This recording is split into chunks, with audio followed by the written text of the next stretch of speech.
loaded the new schedule into your Moodle because I wasn't sure if the one that was in there was the newest one. So if it looks different to you, you might want to check that. So tomorrow,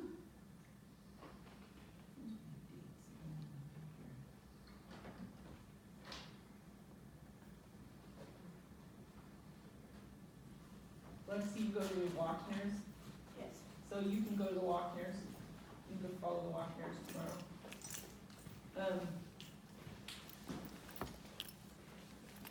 She won't come in until like 8 o'clock. So you can come in at 8 o'clock. Okay.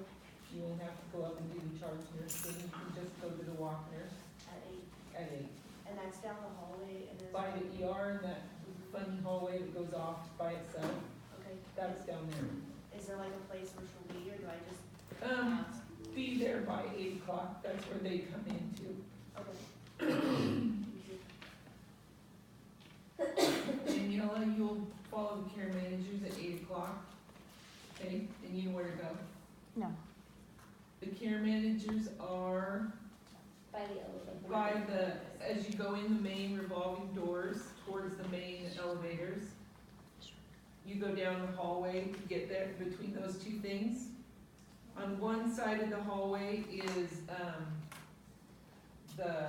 radiology on that side. And on the other side of it is the care managers, and it says that on their doorway. Okay? Is 8 there, o'clock. is there a particular one I'm supposed to No, do? they'll tell you. Okay.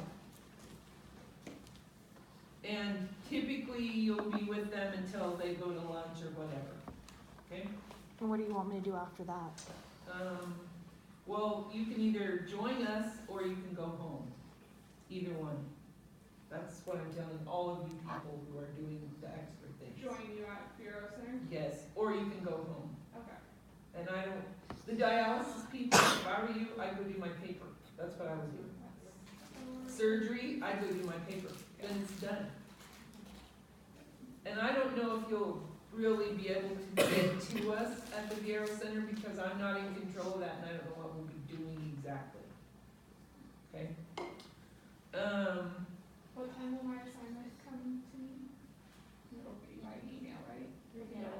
It was like before 3 when I got mine. Okay, Yeah, it depends on what she's got for cases. okay. Okay? And they're really good about helping you when you get there. Yeah, they're awesome. They want us to know. Do you want me to write a paper, or what do you want me to No, do? you have to give me like a 1-page or 2-paragraph narrative of what you did. Okay. Nicole, you're supposed to do critical thinking. No, we'll let you do that a different day. Okay? And Logan, you didn't get to do critical thinking, so we'll have you do that a different day. And I don't know, I'll try to reschedule diabetic educators. I might be able to reschedule, Brandy, I might be able to reschedule you for February 7th. If you remind me. Or remind Heidi, because she actually lined up the diabetic educators. Mine too? You ready? Heidi. And tell her that I said there's an opening on the 7th of February and see if they can do it that day. Or just see if she'll reschedule you somewhere. Let's see, who else missed stuff? Erica went to OR, right? Yep. And Nicole, you went to dialysis? Yep. Great. So Lexi missed care managers that day. I'll try to reschedule you, Lexi. I will try to do it on the 22nd of February. Let's make myself a note. Okay.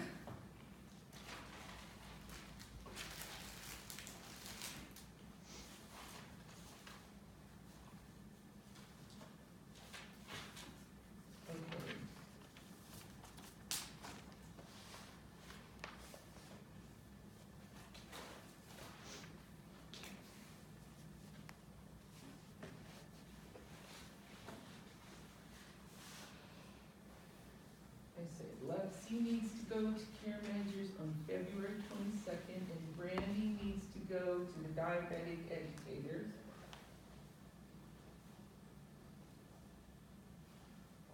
February 7th. Tell you, rescheduling these things is really a pain in the neck. Does anybody else have a, anecdotal to hand in?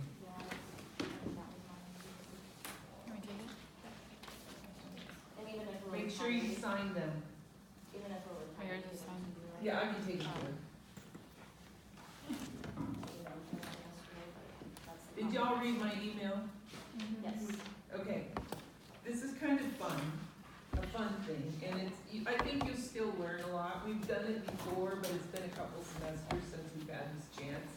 In the spring, Good Sam always does some kind of a disaster training drill, and they do it for their emergency people. And like, so that the hospital all has to coordinate, and they have this big disaster, right? And I believe they're probably required to do it. But it's fun to take part in because you get to see how all the departments work together. And we're gonna be some of you will be victims, some of you will be bystanders. They'll give you a tag that says what you are. And then if you're chosen to be like a certain kind of victim, they'll make you up with that, problem, okay? So, don't wear good clothes, come prepared to, like, if something could get makeup on it, or, you know, it could get icky. They might even wanna cut something, okay? So, don't dress up. That is not for tomorrow. And we're meeting at the Viero Center, and this is gonna be a mass shooting, like, active shooter. So I suspect KPD will be there, you know, I don't know who all will be involved, but all kinds of emergency situation. So just be prepared for that. And I sent you documents because you have to sign those releases. So make sure that you print and sign. Put them under the start here menu on your theory class, so that you would all have them available.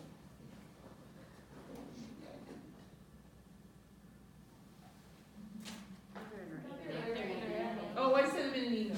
Yeah. Okay. So let me see if I can find the email. So we're meeting at 7 there then? Does it say 7? It told us what time. That's what it says on one of the documents. Yeah, that's what I was thinking, it was 7. How long does it go for? I don't know for sure. We probably will be, done by, I don't know, noon, 2 o'clock, something like that. They don't necessarily feed you, because it's Good Sam, and that's, Oh, Yeah. yeah, sometimes they do have something there.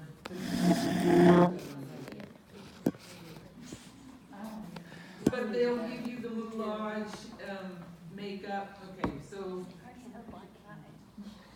come to the event center, 7 AM, park in the south lot, sign in at the registration table, and that's where they're gonna give you all the information, like who you're gonna be and all that jazz.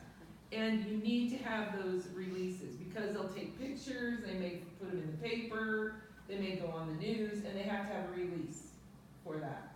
So you have to sign a release to be photographed, and, if you need any kind of travel arrangements, let me know and I'll see what I can do to help you, or we'll make sure that, like, they don't call you to Grand Island and leave you there or something, okay? Cause I'm not sure where they'll, you know, if there's a lot of shooters, they may spread them out over hospitals. I don't know what this is like they do this, I don't know. I'm not involved in this, except that they always call my nursing students to see if we wanna do it. And even if you're playing a victim or a bystander, keep your eyes and ears open and you'll learn so much. Okay? Because these people don't know exactly how they would respond in this situation either, and that's why they're doing it. And it brings to mind, my son is a Marine, okay, and I don't even know what he's got a bunch of stripes and a sword and the whole thing, so I don't know what his title is, but he has guys under, okay? And he's a reserve right now, he's home, so he's in the reserves, and they have to do their weekend warrior thing in Iowa. Well, a few weeks ago, there was a shooting in Omaha downtown. You might have heard about it, a guy got shot downtown in Omaha. And, don't even remember any of the details, but he said that one of his platoon guys was there and immediately rendered aid because he was a corpsman and he's been trained to do everything from sucking chest wounds to the whole 9 yards, and did all this stuff, and he got in trouble because the Omaha police didn't want him to interfere, and he probably rescued, saved the guy's life, probably. But he got in trouble, originally got in trouble for doing that. But, bottom line, you do it, because that's what you're trained to do. And as a nurse with a license, if you are in that situation and you don't respond, you can be in trouble. And if you do respond and cause harm, you can also be in trouble. So I'm saying to you, being prepared in a disaster is important. And it's kind of like our question these days about, well, do you want to carry a gun? Because if you do, you better be prepared to use it. And if you don't, then you better be prepared of the consequences. So it's a choice that, I mean, you have to be prepared in a situation like this. How are you going to respond? And what will you do and how fast? I remember when I was a little girl, I stayed with my aunt a lot of times, and she lived in Milwaukee, and she was a nurse. And so, probably why I decided to be a nurse, I don't know. But anyway, we came on a car accident, and it was bad. A couple of cars on the freeway, maybe 2 or 3. And there was a gentleman who had been thrown out of one of them, and his leg was like severed, completely severed. And she probably saved his life, because ran up, rendered aid, and, you know, did the whole 9 yards. But I'm telling you, you will have situations where you have to respond at some point. Be prepared, but be careful.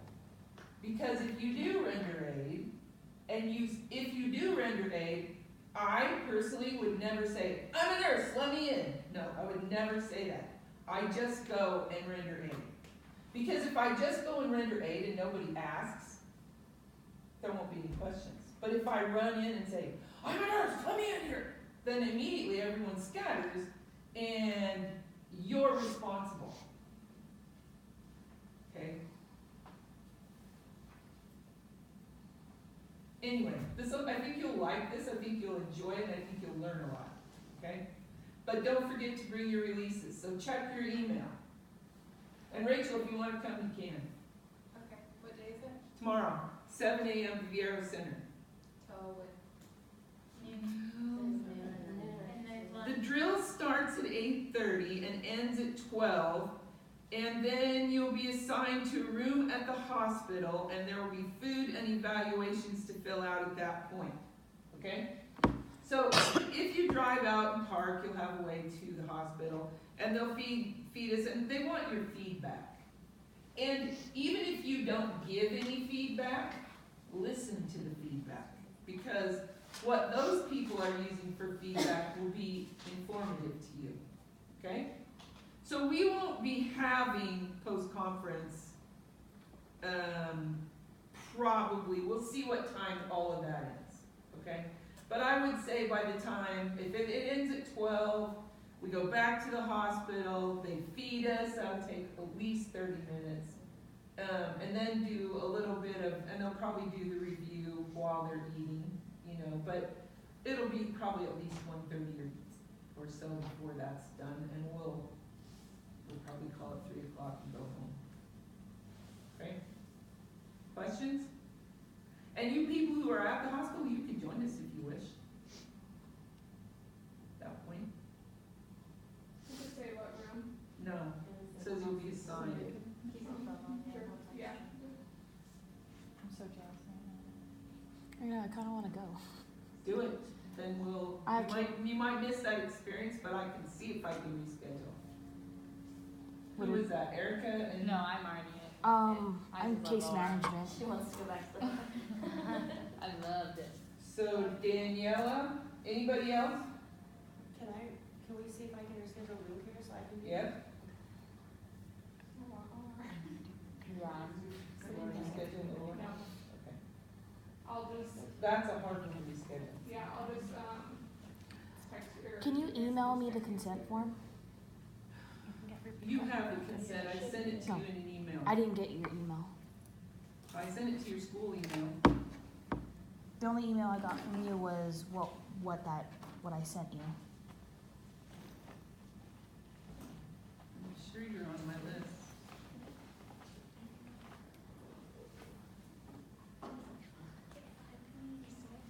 I know.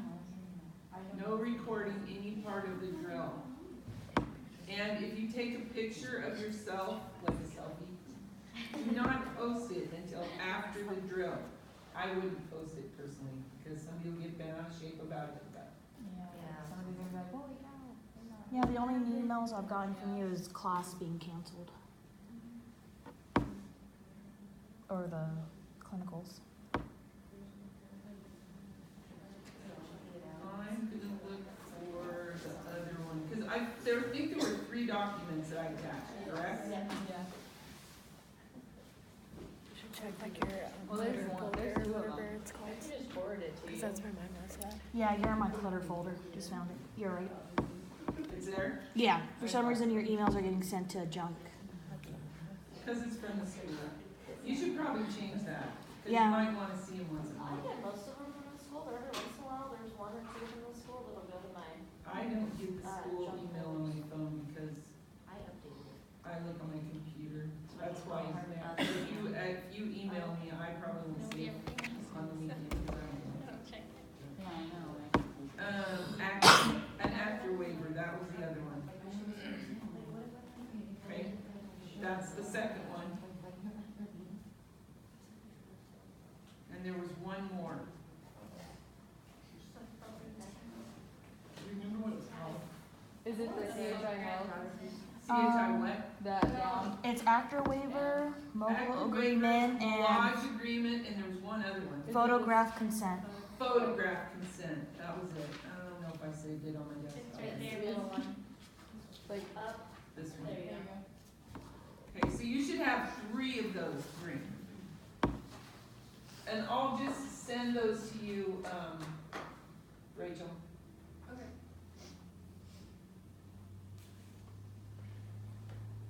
Okay?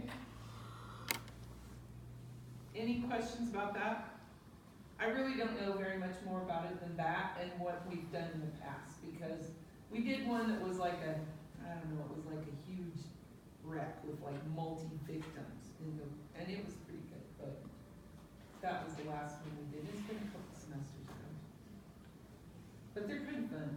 And I'll just warn you, they get like other volunteers, so like a lot of the Kearney High kids like to be in it because they get out of school and they're obnoxious. Oh, really? Oh, Just yeah. don't act like that. Don't be that person, okay? Because, no. Just don't. I would be like, no. Bless you. Thank you. So there you are. And try not to be late, because if I were you, I'd be a little early, because otherwise they'll be there, and then you'll have to wait behind them, and you might not get quite as good of a spot as you would others. Because they don't have your names ahead of time. They just assign you as you show up. 6. See what I'm saying? 5 shots. Camp out. Yeah. Sleep in my car for the night. Just saying. Just saying. I'm off pretty regularly. I don't know this, but I just feel like it's gonna be a active shooter at the hockey arena. I feel like. Yeah. Right? Is that what you think, maybe? If that's where we're gonna have a hockey game. And I doubt if they'll serve beer. I know, right? Because we're drunk and we're having fun. and Yeah, but talking. with the high school students, And the high school students are in there. Well, they'll just. Do you all know how to skate? No, Ice skate? I do. Yeah, I would get an injury from the Never skating. I've seen it either. If I could remember, people get it. I don't do that. I told you what happened to me when I was at the skating rink. I took my kids ice skating, and this was a long time ago, when they were little, and I fell down, right on the back of my head, and I had a concussion. Oh, yes. Not good. Okay, what else do I need to talk to you about? Is there anything else on my list? I think that's it. Daniela and Lexi, I gotta see if I can do something about it. I'll see if I can reschedule it. And I'll have to let these people know that I'm not gonna be there.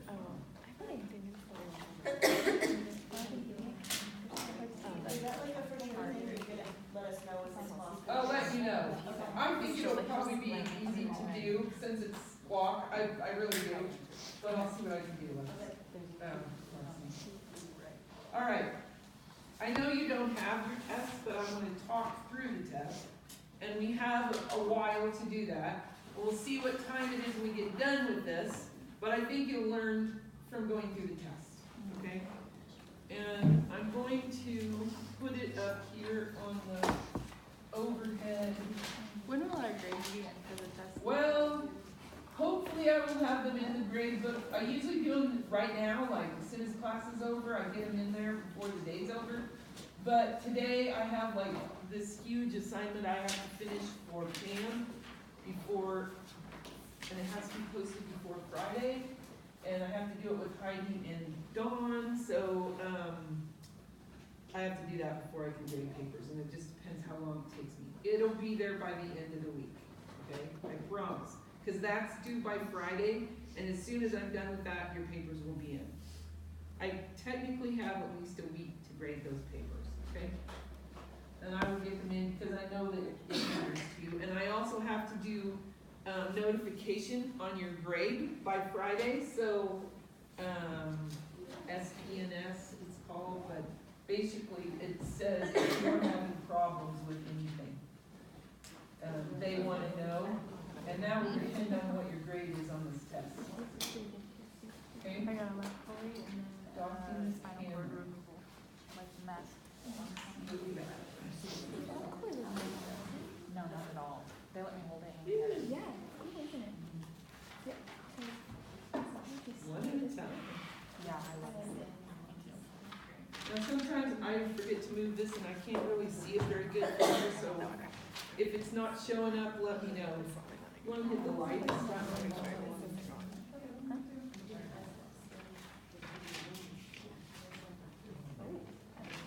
Make better? Do I need to shut the shades?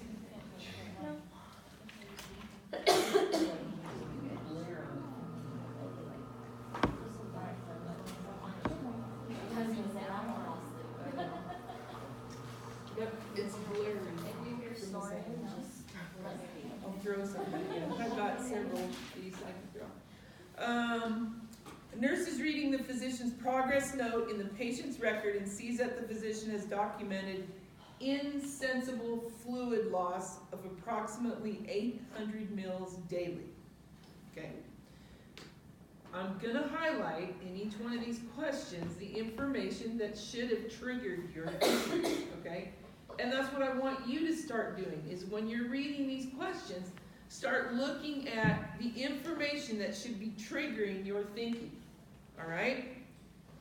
The nurse is reading the physician's progress note, okay? You're reading the progress note in the chart. And it says this physician in the progress note has written insensible fluid loss of about 800 mils a day.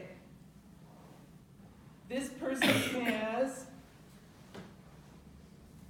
is losing this fluid where? Through the skin. Okay? Insensible. Can't measure it. It's through the skin. So approximately 800 mils. He can write that. You can't. Okay? A nurse is caring for a client with an absolute neutrophil count of less than 1,000. What are neutrophils? White blood cells. Less than 1,000. Right now, what is your brain thinking?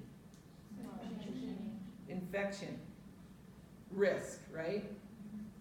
Which of the following interventions should the nurse implement? Because this person's at big risk for infection. Place them in a negative airflow room, increase their intake of raw vegetables, screen and educate visitors, or insert a Foley catheter to dependent drainage. Well, that's an infection risk right there, that Foley. So scratch that one off.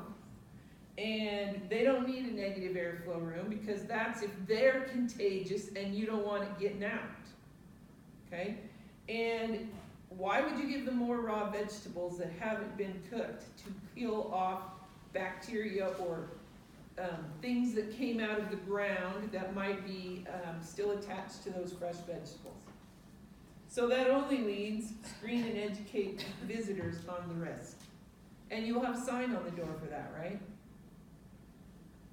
Which activity protocol should the nurse note on the care plan for an elderly patient who suffers from chronic anemia? Does it matter if they're elderly?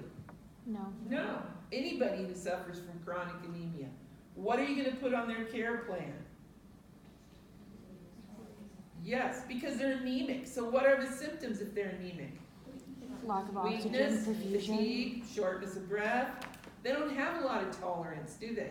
So we got to cluster all their cares together so we don't even tire them out, because we want them to eat and we don't want them to be too tired for that. So activity as tolerated with adequate rest periods. And you're going to plan that because you're the nurse in control. A nurse is caring for a patient who has been taking diuretics on a long-term basis. A fluid volume deficit is suspected. Does it matter what I put that they've been taking diuretics on a long-term basis? Well, not technically, but because they've been taking diuretics, what do we know? They could have lost a lot of fluid. They probably have lost which electrolytes? Potassium. Good. So,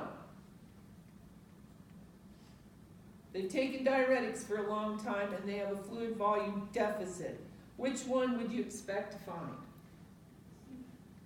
The only one there that is a fluid volume deficit is dry mucous membranes. The other three are all what? Fluid excess.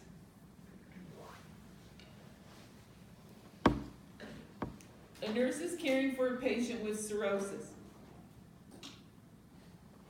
That's why I can throw that at you. The nurse suspects fluid volume excess. Does it matter what's wrong with them that they have cirrhosis? Do you even have to know what cirrhosis is? No. I could have said some made-up disease. But then it says the nurse suspects fluid volume excess.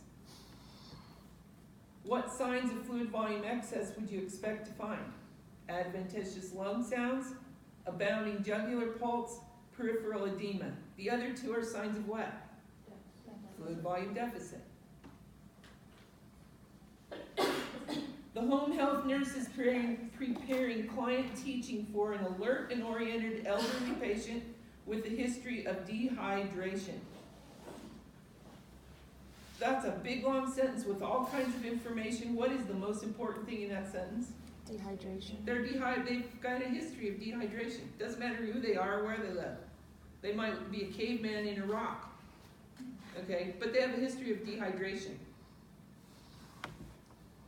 So what are you going to include in their teaching plan?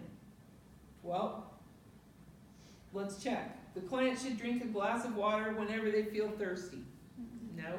And you know what? Sometimes elderly people don't feel thirsty. They never do.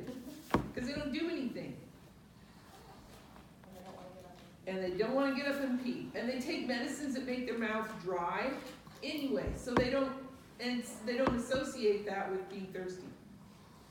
The client should drink most of the fluids in the evening. Now there's a great idea. So he can get up and pee all night. No.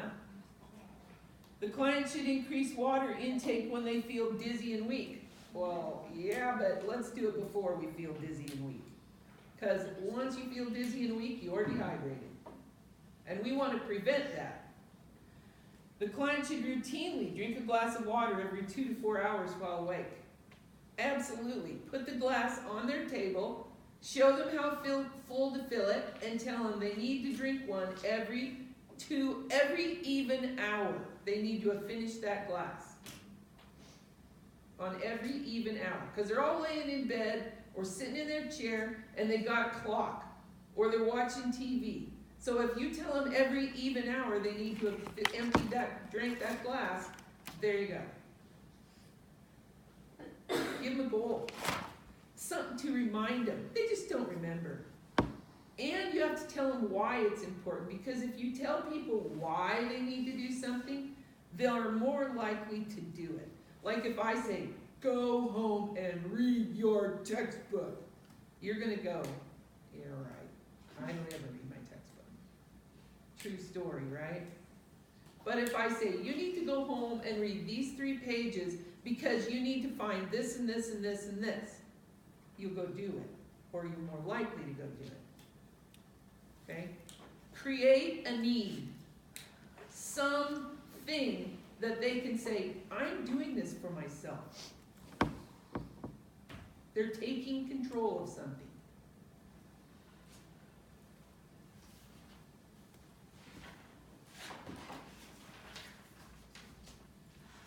The nurse is caring for a patient with a moderate hyponatremia. What's hyponatremia? Low sodium, good. Not horribly low sodium, so we don't want the seizures one, because that's severe, right? That's end stage. We're just kind of low on their sodium. Which of the following dietary interventions could you do? You could ensure a salt packet on their meal tray, or put the salt shaker in front of them and remind them to use it. Because everyone thinks, oh, salt's not good for me. Well, if you're low sodium, salt's good for you. Teach them that. Okay? Push more fluids with and between meals. Is that a good idea? No. No, that's going to further dilute their sodium level. In fact, we put these people on a restriction. Follow a strict, low sodium, low fat diet. Well, everybody needs that, right? Not if you're low sodium. Okay? Start an IV with high sodium fluids. No, we might do that if they were critically low of sodium, but they're not. They're moderately low of sodium, and we're going to do dietary restrictions according to this answer. So lose the IV idea. Okay? That leaves encourage meals and foods high in sodium. Yeah, give them a bag of chips. Really? I would love that. Popcorn with lots of salt. Oh, but they're diabetic. Can't have that. Okay, well, what else can we give them? Think. Pizza. Okay, find something that they like that's high in sodium and give it to them. And then set that salt shaker in front of them and have them use it. So I would probably take either one of those answers on that question, but the best answer on that question is to encourage meals and foods high in sodium. However, either one of those is an acceptable answer to that question. Okay? One select all the apply, so if you selected them both. Yeah. Okay. Yeah, you gotta have both, but I'm just saying, if it didn't say select all that apply, I would take either one of them. Yeah. The others are for if your sodium's high, so you can't have those. The healthcare provider orders a transfusion of packed red cells for the patient.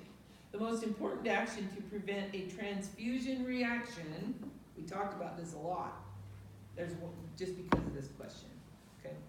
When administering blood is to do what? Verify the blood is correct by double checking.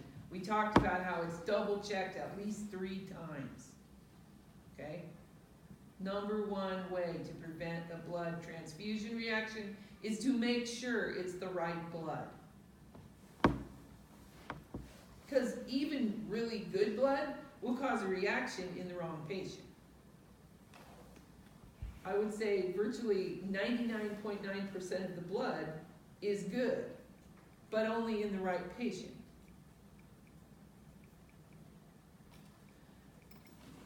By the way, have y'all signed up to give blood?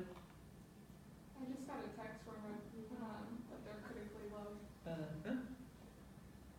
Yep, it happens after the holidays, I have to wait. and it happens in the summer too. The healthcare provider orders a transfusion of packed red cell, oh, I did that. Patient is being treated for risk of thrombocytosis. Oh, what does that word, miss, mean? Thrombocytosis. More platelets than they need, so they're at risk for what? Clots. So which of the following actions is most important for this nurse to put in place? Well, want to prevent episodes of bleeding? No, that's not our problem, because they're at risk to clot, right? We want to monitor for headaches and vertigo? Well, we always do that, but that's not about thrombocytosis and our concern about clots, right? So now we're down to strict bed rest or assessing the patient for clots. Whenever you see a question that has the word assess, what do we always do before we do something? Assess. There's only a couple of exceptions to that, and we'll find that when we start talking about musculoskeletal, because sometimes before we assess those people, we have to stabilize something before we can do an assessment. Because we don't want to be moving them around before we know what's wrong and before we assess them. But that in itself is kind of assessing. But you have to keep that in mind when you're talking about a musculoskeletal system. Because what if the patient has got some kind of a cervical or spinal problem? You don't want to move them at all without stabilizing them first. Okay? What if you come up on a person who's unconscious and they're laying on a wire? Could be electric. Could be hot. Okay? So we don't, sometimes there are exceptions to that, but only like critical ones. So think in terms of assess before you start doing stuff.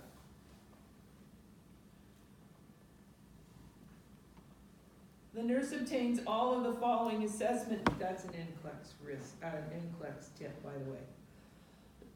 They love that word, assess. The nurse obtains all of the following assessment data about a patient with with fluid volume deficit caused by massive burn injury.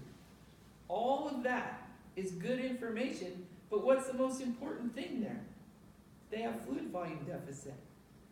Doesn't matter what it's caused by. Well, it kind of does, but mostly it's fluid volume deficit. So then let's read further.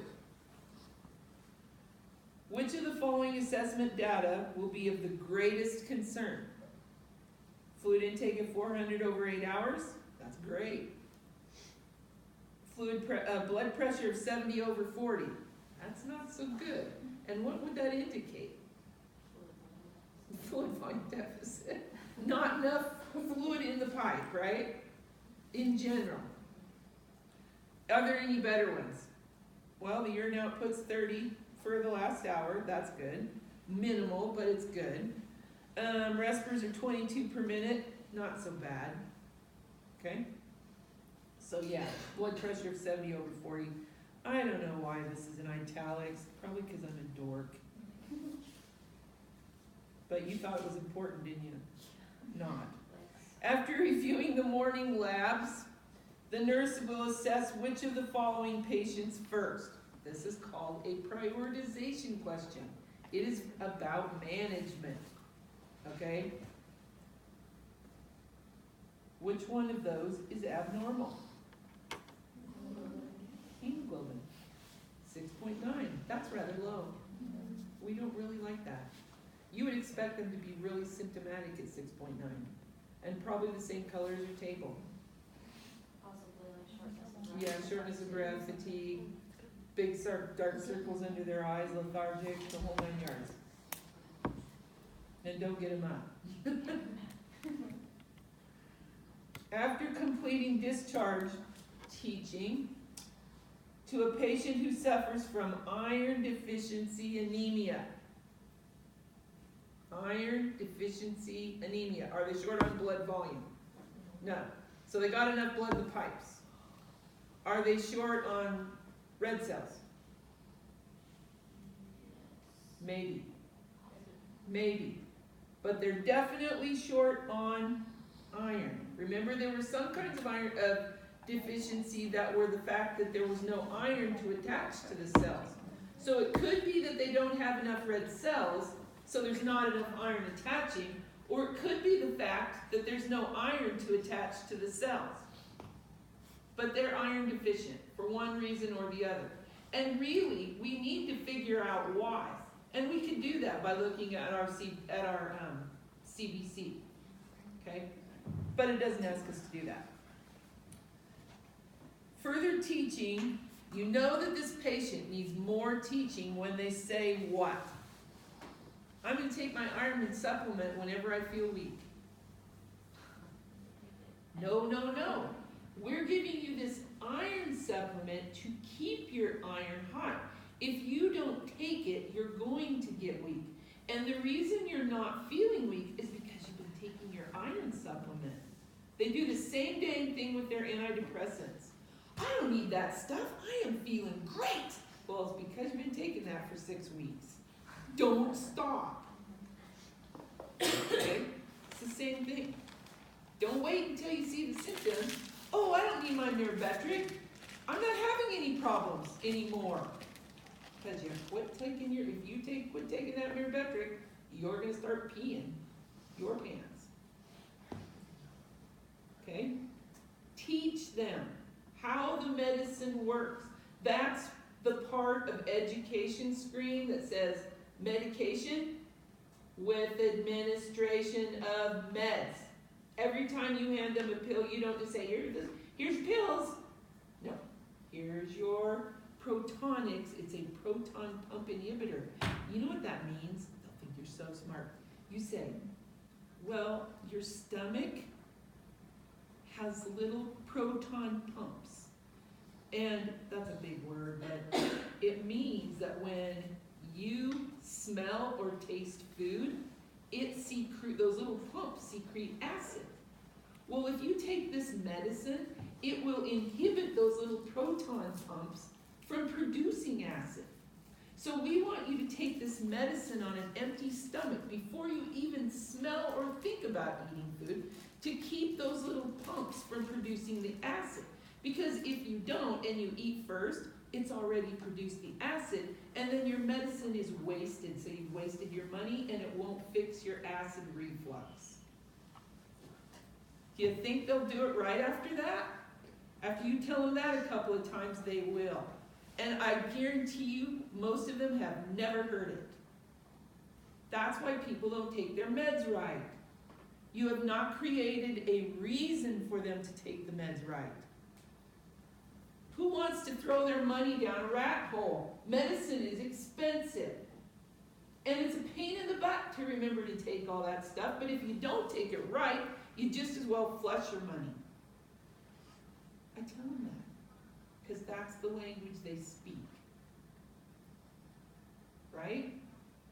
You don't have to, you should not talk to them in big words, unless you have a purpose for the big words, like the proton pump inhibitor. I love to use that, because it's the very first encounter I have with that patient in the morning, and you know what they think after I start that? They think, holy smokes, she kind of knows what she's doing. And then it doesn't matter what I do all day. Well, it might, but it gives me a basis for that patient to think, I trust this person. They know what they're doing. But if I slide inside of the door without making any noise, and I don't come in the room like I'm in charge of the room, and I act like I'm apologizing for living, they don't care if you're there or not. So, sometimes it'll backfire on you and your patient will be like, get that witch out of here. That's fine with me, okay? Someone else can take care of that patient, I suppose. But more often than not, it works for me, okay? Be confident is what I'm saying to you, and speak their language. All right? How did I get on that? That's what I do. A nurse is caring for a patient suffering hypovolemic shock. Hypovolemic. That means what? Not enough fluid in the pipe, right? Not enough volume. Hypovolemic. And because of that, they're not perfusing well. Because shock is always about tissue perfusion. The nurse decides which of the following treatments is priority. Okay. Do we want to know their electrolyte values? Eventually we do need to know that, because they're short on volume. But it's not priority, not for someone who's in hypovolemic shock. Do we need to assess their urine output? Yeah, because in the end we need to make sure they've had enough volume. And that's going to be measured by their hourly output, right? But right now we know they're in hypovolemic shock. So let's check the other ones for priority. Initiation of isotonic IV fluids. What is isotonic IV fluids going to do? Put fluid in the pipe, right? Okay. Type and cross for blood. Well, if they're hypovolemic, we're probably going to have to give them blood, and that's a big deal, right? So what are we going to do first? Get the expanders. What? Put the expander in. Well, fluid, the isotonic fluid is not necessarily an expander, but in this case, it's going to be our expander, okay? There are what we call volume expanders. We don't call an isotonic fluid necessarily a volume expander, but it is going to put fluid in the pipe, and that's what you're concerned about. And you can't even give the blood unless you've got an IV going. And it takes a while for the lab to type and cross. So yeah, you're going to get a vein and start putting fluid in so that the vein doesn't collapse and you can't get it, number one, because they bled too much. And you're going to type and cross. And probably this person who is in hypovolemic shock, you are not going to be caring for them by yourself. But as the nurse, you're going to get that IV. The lab is probably on its way to type and cross match, if they're not there already. But number one priority is make sure you got a vein, because you can't even put the blood in without one. Okay? And if your patient's lost liters and liters and units of blood, you are quickly going to have no vein to work with. Okay? Makes sense. ABC. Assessment. Oh, keys to NCLEX. ABC, assess, safety. Those are the things NCLEX adores. And by the way, you'll be taking new NCLEX tests. Brand new, April of 19. The brand new NCLEX test that has not been used yet. Every couple years they make changes, and you get the new one. But rest assured that they've tested the questions many times before they've put them in the test. Because every time someone takes an NCLEX test, including you, they are testing new questions all the time that they don't even count in your test. They're there for them to test out the questions and norm the questions and make changes to the questions and adjust the questions. So you don't really know when you take an NCLEX test which questions they're counting and which ones they're not. It's a big formula, okay? So do not be discouraged. Just keep going. All right, the nurse is reviewing the lab values for a client who has heart failure and is taking the diuretic bumetanide. Well, you don't even have to know that. All you have to know is it's a diuretic. Later on, have you talked about diuretics in pharmacology yet? You'll learn that some diuretics are potassium-sparing diuretics, so you don't lose potassium when you're peeing out that fluid, but Bumex isn't one of them, okay? Which lab value is of most concern to the nurse on this patient who has heart failure and they're taking a diuretic? Well, because what does potassium value out of the normal range do? Causes arrhythmias. Okay? You don't even have to know the rest of that, but you should start to make associations of it. A nurse is reinforcing teaching with a group of clients about common findings that can indicate cancer. Okay? Common findings that can indicate cancer. All you have to know to answer this question is caution. Right? So, non-healing wound, unintended weight loss, change in bowel habits, nagging cough. Why not unilateral joint pain? That means like, I hurt my wrist today. Unilateral, one side. I didn't put that just because it didn't say persistent, like, and I didn't Well, cough, it just that's the like same a cold. thing, nagging cough. Yeah, well, some of those people that have that thing, that chronic postnasal drip, they say, oh, I always have this. I always have this, but it's a cough that doesn't go away. And if you ever listen to them, it's gross. It's real gross. So it's nagging. It just hangs on. I could have used the word persistent. But nagging is kind of persistent, isn't it?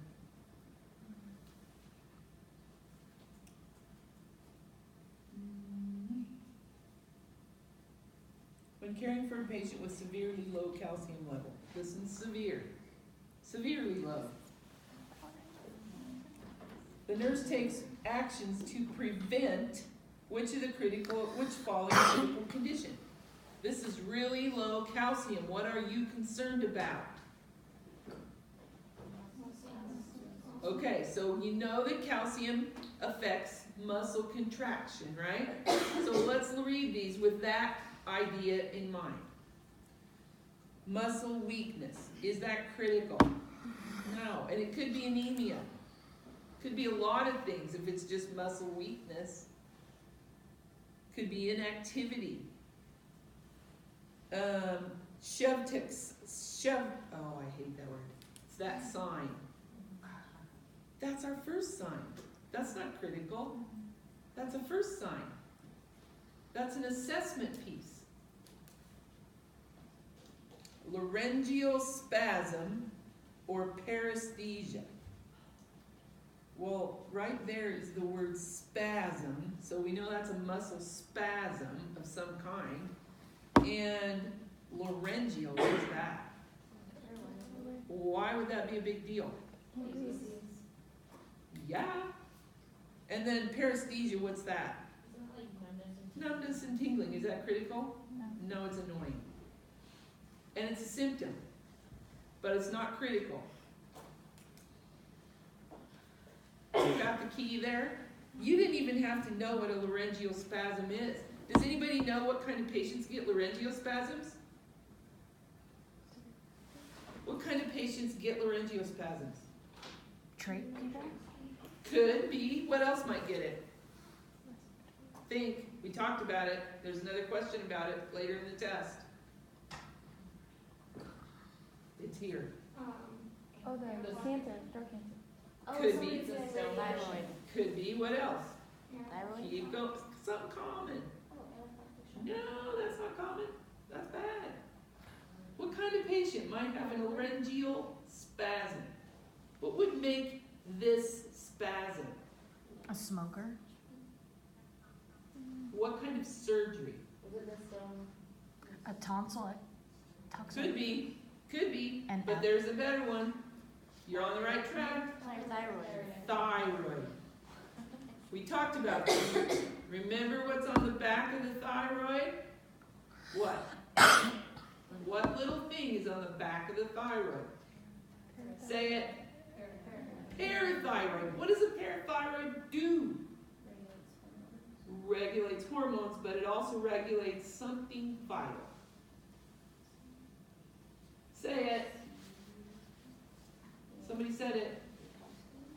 Calcium. So if you lose your thyroid because they take your thyroid out, which is common surgery, a thyroidectomy is a common surgery. We take care of those people all the time on med-surg. So they take that thyroid out, you also probably lost at least part of your parathyroids. If they took the whole thyroid, you lost them all. All of a sudden your body is like, nothing to regulate my calcium. And it goes, and so you are at high risk. High risk. We call it thyroid storm. We'll talk more about that when we talk about the endocrine system. But those itsy bitsy parathyroids on the back of your thyroid, they're a big deal because they regulate your calcium throughout your whole body. Okay? You want to hit the lights, Thomas? Tammy, go ahead. Wow, that's great. Sorry. I know. They're trying to figure out what grade they got on their test. Oh, I actually don't know the test. My name is Cammie Waffleholes, and I'm the nursing support coordinator here on campus for nursing students. So I just thought I would stop in and introduce myself, so I put a face to the name. I've been through this program twice, first for LPNs 20-some years ago, and he came back and went through the RN program about 13, 14 years ago, and just finished my master's in nursing education. So I get what it's like to be through the trenches of nursing school and have families and husbands, wives, kids. I get that, and sometimes it's really hard just to figure out how to regulate your time when you're pulled so many different ways. Anyway, what I can do for you is help with test-taking strategies, managing your time, maybe talking about test anxiety, different things you could do in the classroom when you're taking tests, go over clinical skills maybe that you just like to practice a little extra in the nursing lab. Those are, the opportunities are really endless. And I do work 20 hours a week here. I do work as a school nurse and then at a surgery center PRN. So I'm not here on campus all the time, but I am flexible, and I can meet in the evenings over the phone or Skype or talk or text, whatever works for students. I know that you have busy lives. So those are things I can do for you. Typically being referred to the nursing support coordinator, I send a generic email to students, and I think sometimes they feel like, oh, I didn't do so well, and that's a slap on the hand, I don't want to visit with this lady, I don't want to hear that maybe I didn't do so great, or there's other things I can do to be successful. I'm here totally to help you be successful. I am friendly, and I'm a little cheerleader in your corner, and I love getting texts from students saying, oh, I did this today, and I'm like, oh, star emojis or whatever. I'm all about just kind of being your cheerleader and just helping you succeed. They didn't have anything like this when I went through this program, through LPN or the RN program. So I really think that, looking at it overall, Pam is really focused on your guys' success. This is something new that started, I think this is my 4th semester. So if you get an email from me, I'm not trying to get down on you or anything. It's just like, hey, I'm over here in the corner, and maybe your instructor feels like you could use a little boost and some help, and email me back. If you're like, hey, good, I'm fine right now, I just had a bad day, had a bad week, I'm cool, email me that back too. It's just a professional piece. When you don't email me back, so I get a little frustrated. But don't wait till it's too late, cause Yeah. she doesn't do miracles. She cannot No, walk I on can't work water. miracles. I do get some students that then will access me right before like the final, and that's not gonna work. So, you can self-refer yourself too, if you're just feeling like hey, maybe she's got some test strategies that I'd like to hear about, and you're doing fine. It doesn't matter. I'm here to help everybody be successful. So I thought I'd just stop in and put a face, a smile to this email that comes out, like, oh my gosh, somebody else that wants me to do more work. But we can spend time in the lab, we can practice, we bring in your books, say, I really don't get this concept. Can we just sit one-to-one and spend 10, 15 minutes? I have students that stop in or whatnot. My, where I'm located is like right up front by the big glass windows. I like taking up 2 spaces because they didn't give me a big desk. But, yeah, what's that? But you have to be in the fishbowl. Yeah, we thought the first. Well, I like seeing students walking by. I'm more of a sunshine type person, so I get to see it outside. So with that being said, I just want to stop in, say this is who I am. I'm here for you, and I'll leave my cards on the back. You feel free. I won't push them on you. Feel free to pick one up or give me email. Good resource. So. Do you prefer Free. one or the other, a text, call, email? first? Probably email first. When I start working with students, I'll give out my personal cell phone number, and then I usually get students that text.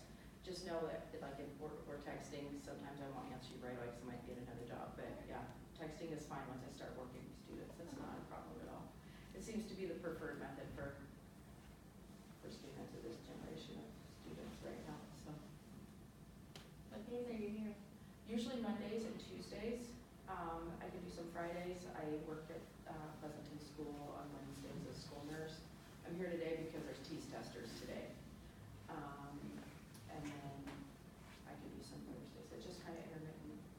But for the most part, I'm usually here Mondays and Tuesdays. She's incredibly flexible, and she bends Oh, over yes. backwards to help students. Yep, I email students even at night, looking up stuff. I think ATI is a great resource for students, and sometimes I think students look at that as, oh, it's something else I've got to do. There's just so much on your plate between reading the book and the notes and lecture at ATI. But if there's, let's say you're doing a cardiac section and you're just like, I need some extra practice testing, or I can just email you exactly where to look in ATI for that stuff. Because I think sometimes it's a big time waster when you're trying to figure out where you need to be to just get more information in our few modules. So I've done that for students as well, or open up additional ATI stuff that you might not have access to help support you. Yeah. Thank you. Yeah. Come see me. I am bored when I don't have students. I love talking to people and helping you out. So I'll just leave these back here. Thanks, Kimmy. You bet. Yeah. See you all. Any questions? She really is accommodating. I mean, she even I've even known her to meet on weekends with students. She goes way beyond her 20-hour requirement. The nurse is caring for a patient with hypernatremia. That means high sodium. So the priority assessment when sodium is involved is going to be what? Mental status, neurological status, right? Because we know that's what the sodium is connected to. The healthcare provider performs a bone marrow aspiration from the posterior iliac crest. Oh yeah, we went over that a lot, right? Following the procedure, what's your biggest concern? Put pressure on it for 10 minutes. We went over that, right? Everybody get that? Oh, yeah. Use half-inch sterile gauze to pack the wound. Holy schmoly. The needle, if you gotta pass the load. Pack the wound with half-inch sterile gauze. No, that's what we do with that big old pressure ulcer. A patient with hypocalcemia, meaning no calcium, is taking vitamin D. Why? Gotta have both of them if you're gonna absorb the calcium. The nurse explains to the patient the following rationale for taking vitamin D. You've gotta create a need for vitamin D, taking your vitamin D, right? Vitamin D is directly opposes calcium and therefore increasing calcium. Oh, that's like boring. That's gonna cause somebody to change their mind, right? No, and it's, no. Do they know what calcitonin is? Do they care? No. Vitamin D prevents renal disease in patients with hypocalcemia. Do they know what hypocalcemia is? And do they care? And are they even a renal patient? Let's fix it before they're a renal patient, okay? Vitamin D is needed in the body for calcium to be absorbed. A 3-year-old can understand that. Serious, as a heart attack. Okay, my 2-year-old granddaughter sits on the island and helps me make the salad, okay? And we're putting fruit in the bowl last night, and her job was to pick the grapes off the stem and put them in the bowl with no stem, okay? She can do that. And beside her, we're cooking the corn in the crock pot. And I said, Della, don't get close to the crock pot because it's hot. She goes, it's hot. It has corn in it. And I said, yeah, it has corn in it. That's a vegetable, Grandma. And then I said, oh, look what's in our bowl. What's that? Vegetables. I said, no, it is not a vegetable. That is a fruit. You need fruit and vegetables.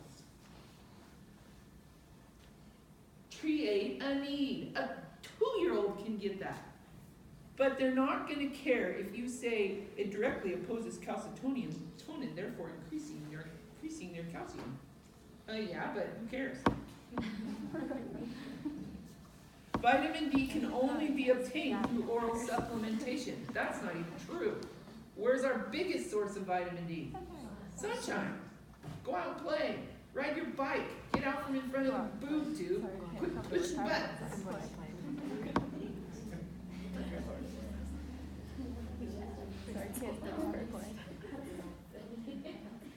My kids got 1 hour of TV a week.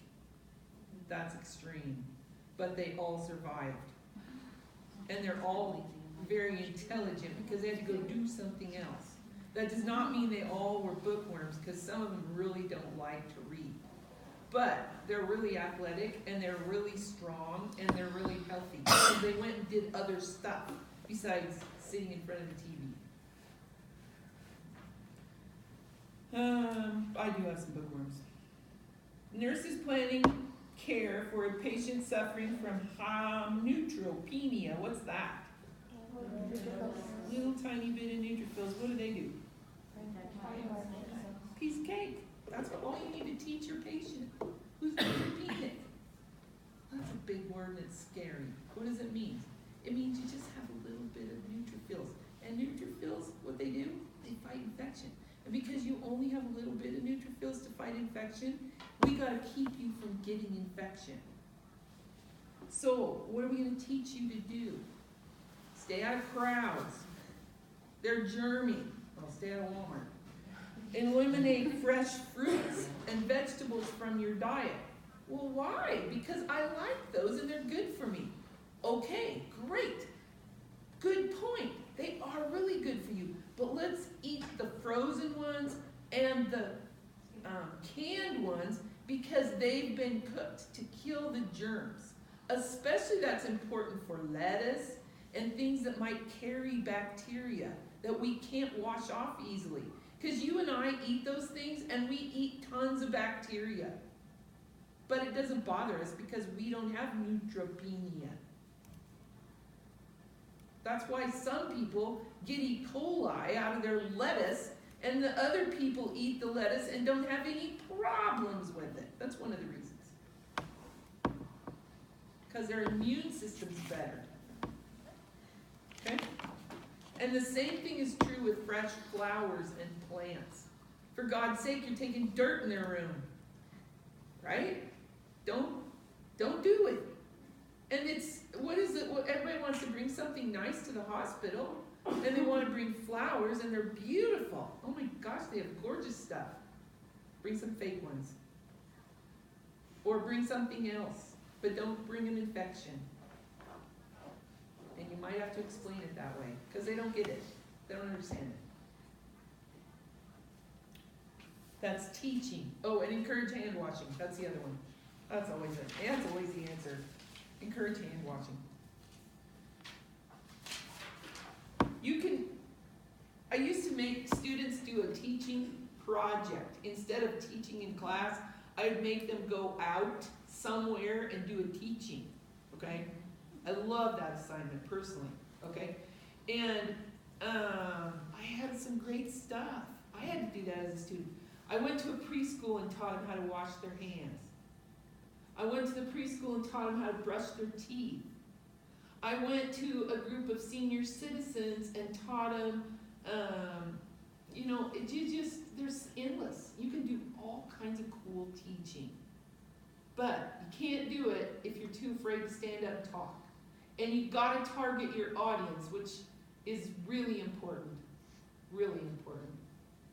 You know, if you're gonna go talk to a bunch of truck drivers about their weight and their blood pressure, they only care about one thing, their CDL license. Okay? And they have to pass certain criteria to get that CDL license. Otherwise, they have to go to, Class K or something like that. But make it relevant to them. A group of diabetics about taking care of their feet,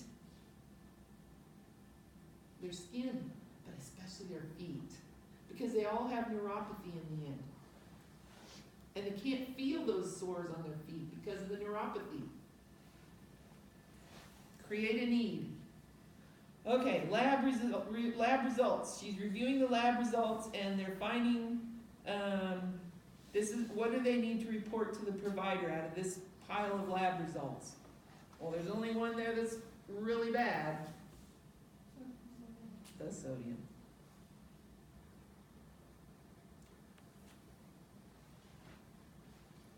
What? Oh, I was just saying, I can't remember what I got for some of them. Oh, I know, but you'll get it back.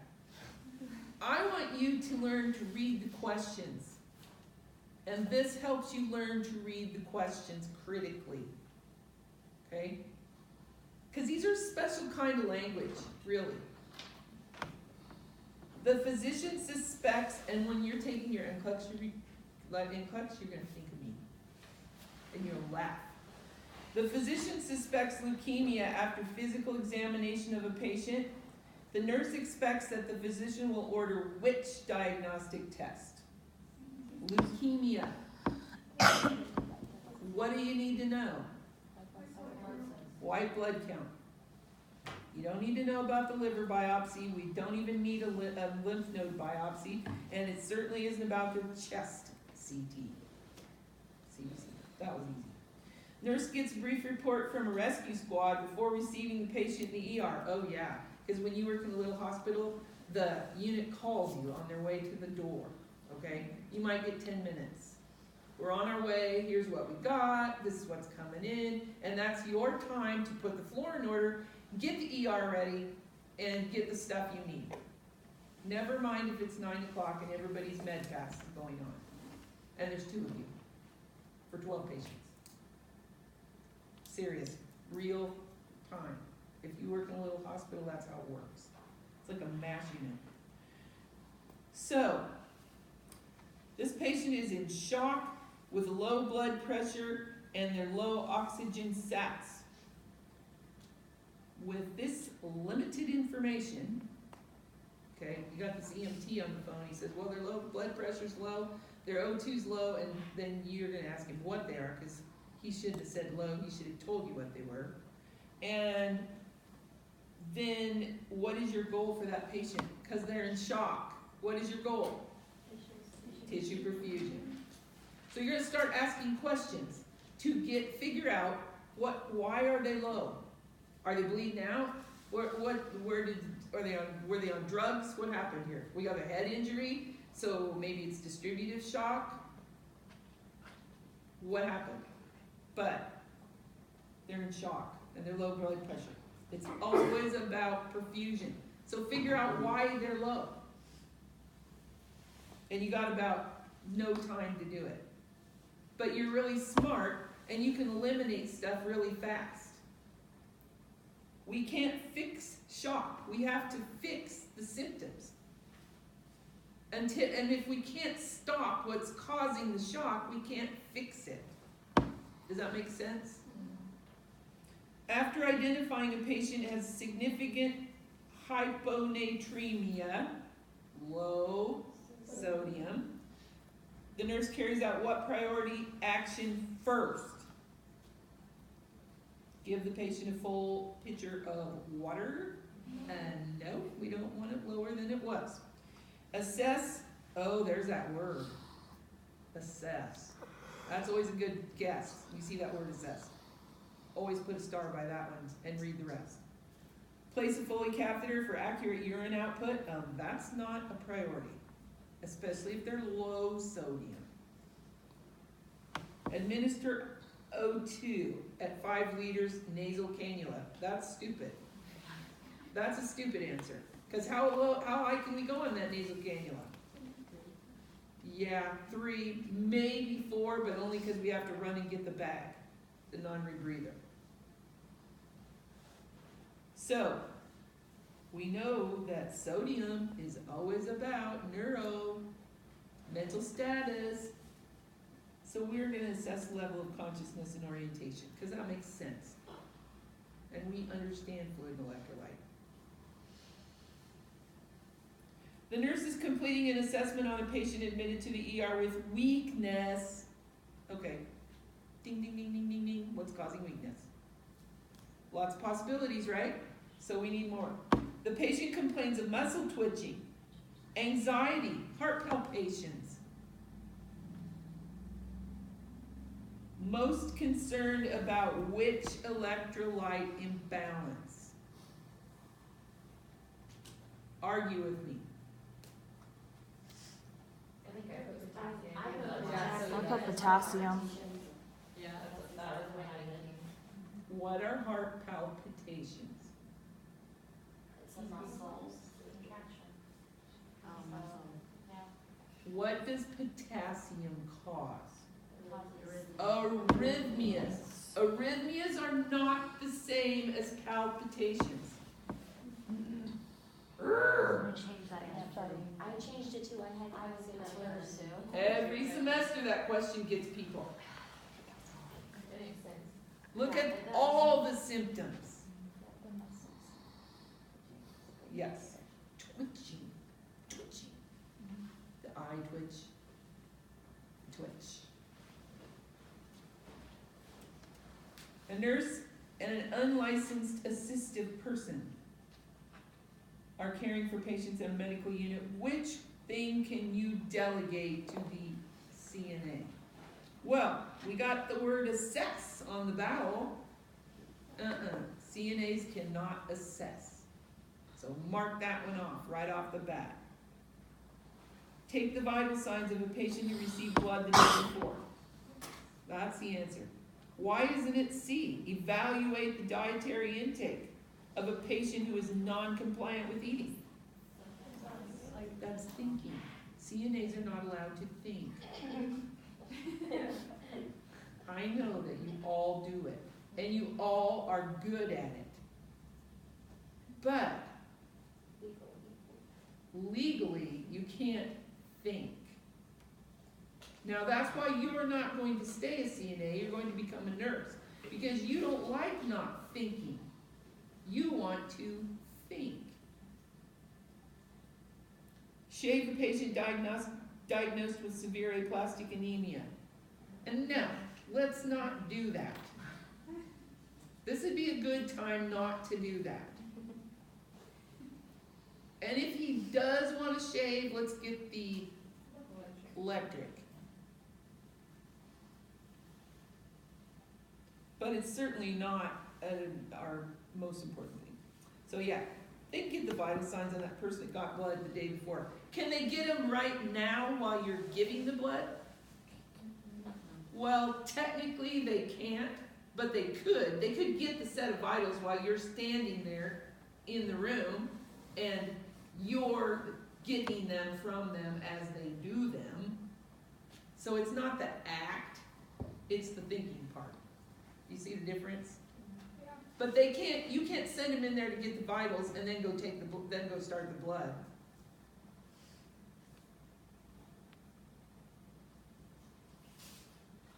Patient is treated in emergency department for shock of unknown etiology. I love that word, etiology. That means we don't know why they're in shock.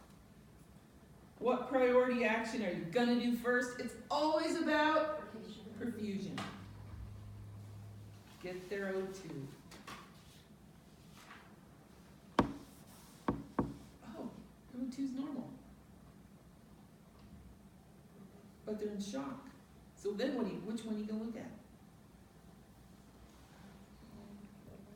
Blood pressure, because what's gonna happen? Widening pulse pressures.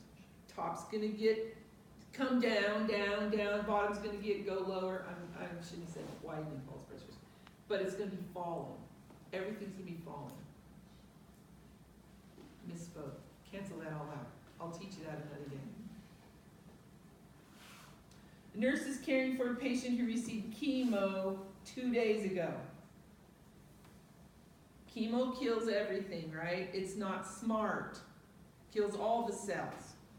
Okay. Which lab data is most concerning to your nurse? The hemoglobin of 10? No, that's good. Platelets of 145? That's okay. Albumin of 2.9? What's the Good. range for albumin? Yeah, what is, I don't know, but it doesn't matter because albumin is about what? Protein. That's not what we're worried about now. They might have a lousy albumin, but that's not priority when we see that their white count is 1,700. What is a normal white count? Somebody look. 4.6 to.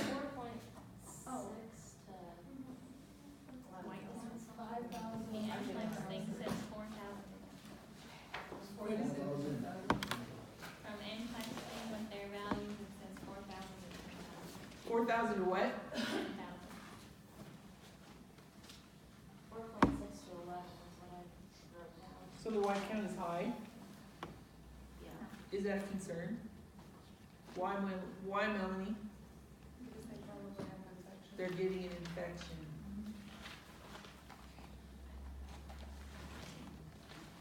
Does that make sense? You're looking at me funny. Me? Yeah. I'm just tired. Oh. She just looks funny all the time.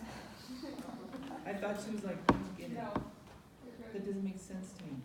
Because I want you to tell me if it doesn't, because then I'll try to explain it to you a different way. No. Following a thyroidectomy, oh, we had a question similar to this earlier in the test. Following a thyroidectomy, the patient complains of a tingling feeling around my mouth. The nurse will immediately check for what?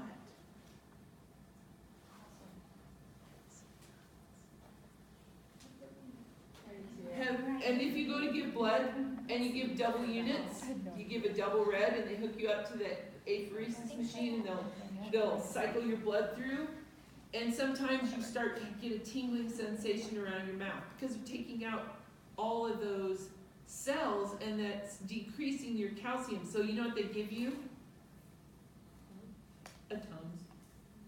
Because what's a Tums? All calcium. Just a Tums. And it fixes it fast, just like that.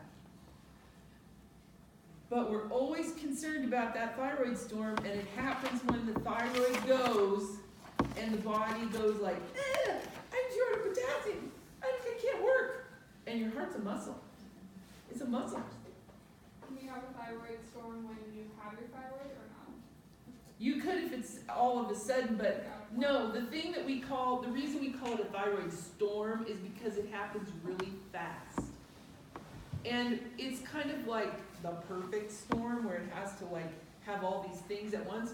Well, you get this patient back, post-surgical patient back, And they're fine when they leave the surgery unit, and they might even be fine when they leave recovery, but they're on your floor for an hour or two, and all of a sudden, boom, because it takes a while for that potassium to be depleted, because it's circulating in your body for a while, but it's not producing anymore. And then, like a rock. It happens fast. Like they pass out or they like crash? They feel funny, and they start to tingle around the mouth. And they may, all of a sudden, you may not be able to understand what they're saying. Well, look it up. You'll remember if you read it in your book. You take care of these patients on the floor, and they have stuff, right? Go in your book and look it up and read about that.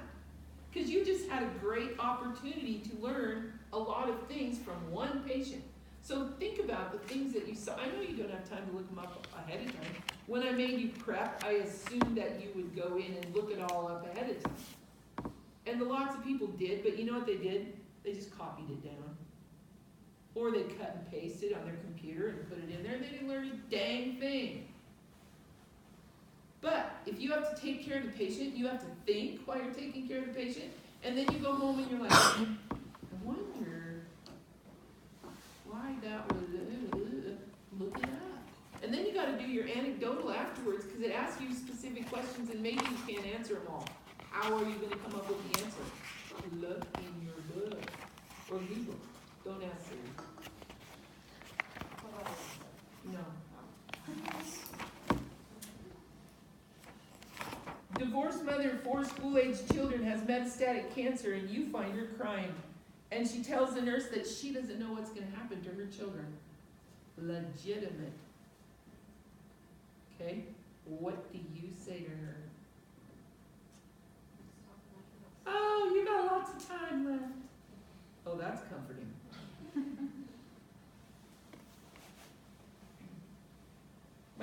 Many patients with cancer live a long time, so you don't have to worry about that. Your ex-husband that used to be. Oh yeah, let's call your ex-husband, because he used to beat and abuse your children. Let's call him and see what he has to say about it. Bad idea. For now, let's just concentrate on getting well and not worry about your kids. Whoa! Like every mom is gonna do that. I'm gonna slap you if you say that. That's the mama bear thing right there. So, always, always, always ask a question or make a statement that brings more information out when you open it. They may know the answer. She may already know the answer, but she needs to talk about it. And she needs to hear herself talk about it, not just think about it. Because she really wants you to validate it. That's compassion. You all have it, but you have to practice it. Compassion is something that our society is not very good at. Because we've become this incredible me place. And that's not okay, especially in nursing. We are a profession that is trusted and loved and respected because of that in itself. We care about people. They're not the breast cancer in room 13. They're that poor lady with those 4 kids that is so worried about them that's dying. And she needs my support. Lexi had a great one this last week for that. And it's really hard because Lexi's like, what do I say? Just let him know you care.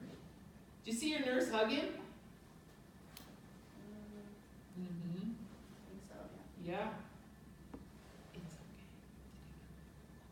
okay. Yeah, I might get fired someday for that, but you know what? I did the right thing. We are so warped in our society. If we care about people, we might offend them. Really? I just want, it's time, right? I just wanna leave you with one thought. You might have seen this, I think I saw it on Facebook. But we have had all these women's marches, you know, and I don't know where you stand on that. I'm not making a statement about that. Everyone has their thing. But how can you be a women's marcher and be a mom who loves her children and supports not keeping them alive? You have to balance that somewhere. I couldn't do that. But maybe other people can. So how could you be pro-abortion and pro-woman, feminist, and execute other females? Maybe you need to support them too. I don't know. We work in a Catholic hospital. They do not perform abortions in our Catholic hospital. If you want an abortion, you cannot get one at our Catholic hospital because it is not, it's not done there. I'm not saying it never happens, but it never happens that way. Do they do it if it's They do DNCs. like life-threatening to the mom? Yes. Or like, or, you know what I mean?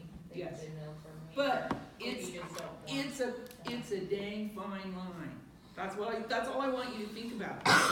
I'm not saying right or wrong one way or the other. I'm not making a statement on what you support or what you believe. I'm saying pay attention to what's going on around you and think. That's all I'm saying.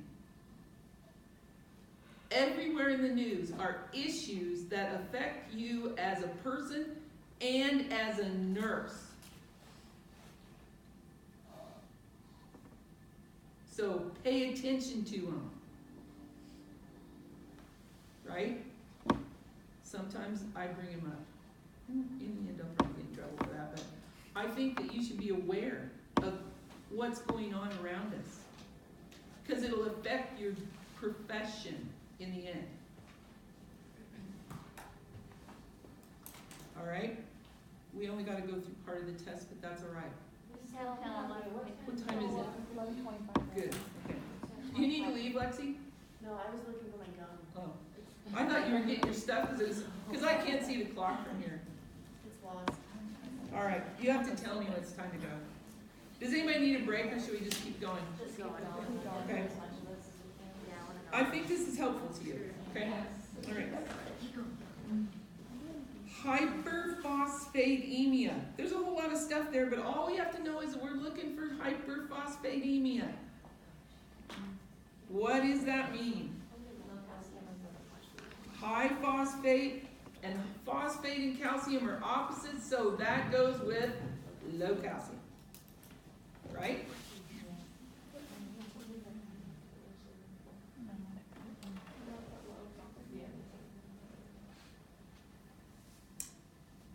Iron deficiency anemia. What kind of foods does this person need? Dark green leafies and red meat. Oh, we're not supposed to eat that much red meat. Well, you are if you have iron deficiency anemia.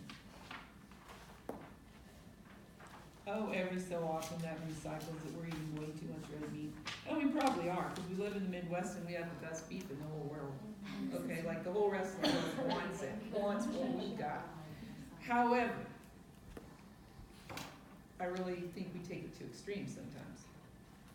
It's probably more about the fat that goes in it than the red meat itself. Like, you don't have to eat that fat that's on your prime rib. You really don't. You can leave that on your plate. Don't even give it to your dog. It's not good for him either.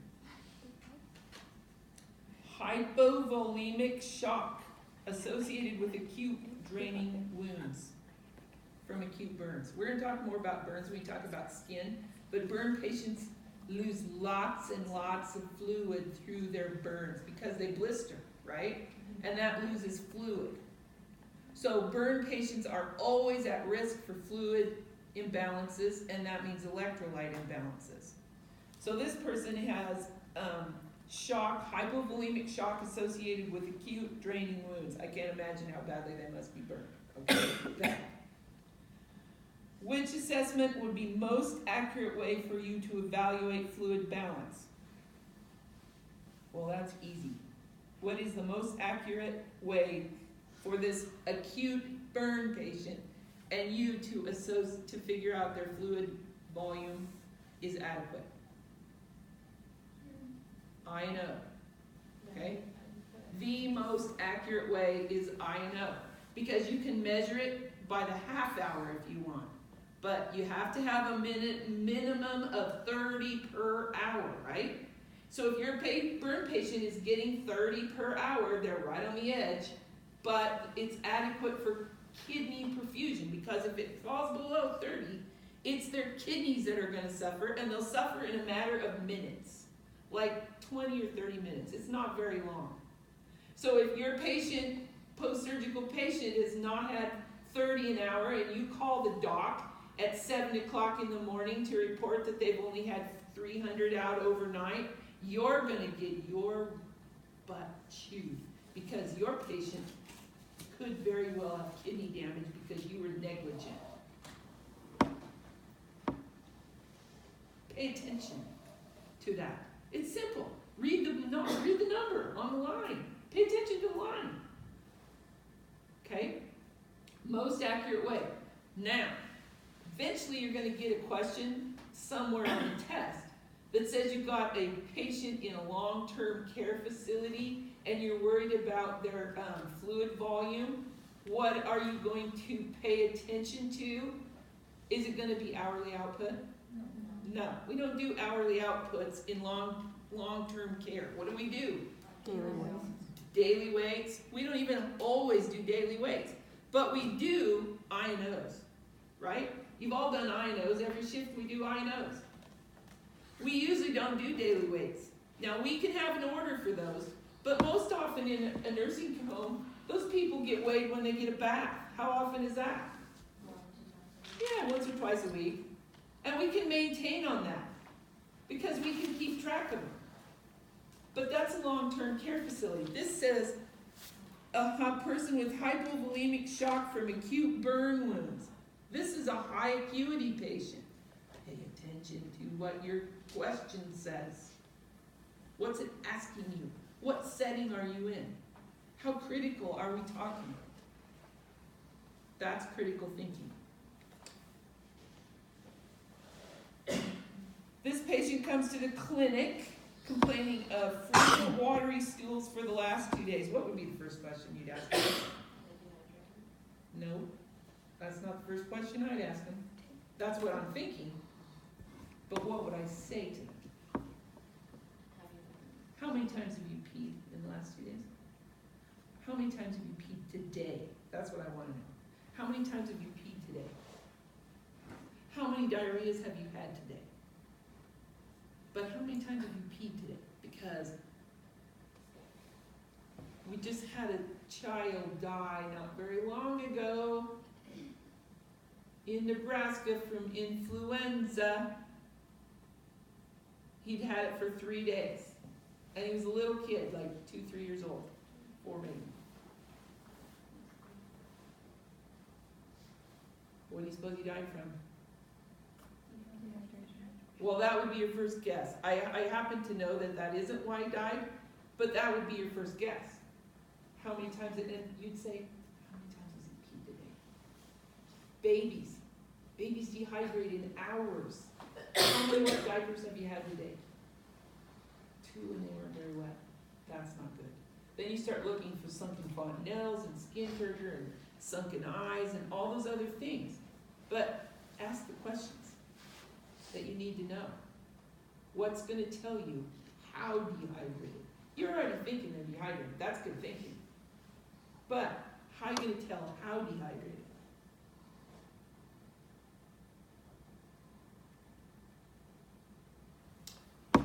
And it wasn't dehydration that killed that little boy, but it was pretty sad.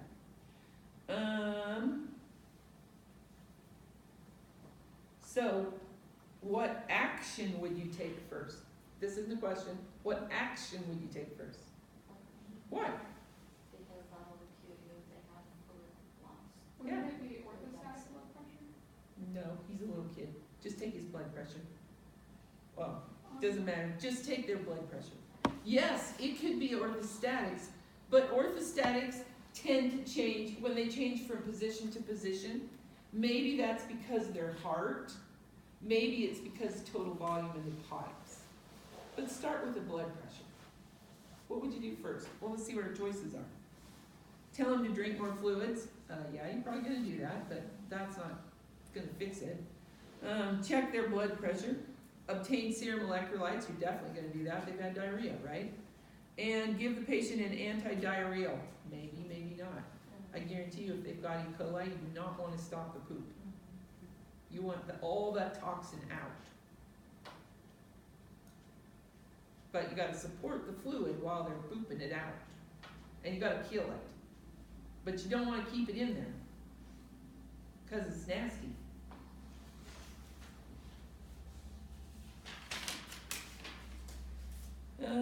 Which statement by a patient who is scheduled for needle biopsy of the prostate says the patient understands the purpose of the biopsy? Hey, it's going to tell me whether or not I have cancer. That's why we're doing this biopsy.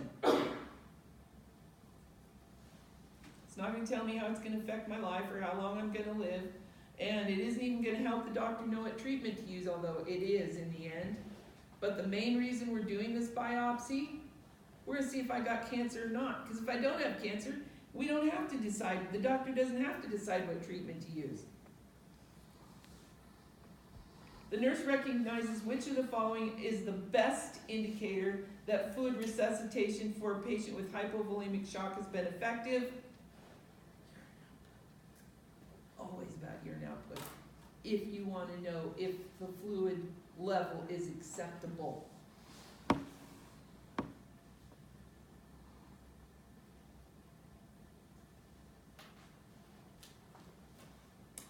A nurse is completing an assessment to evaluate whether treatment for a patient with anaphylactic shock has been effective. Anaphylactic shock, what's that effect?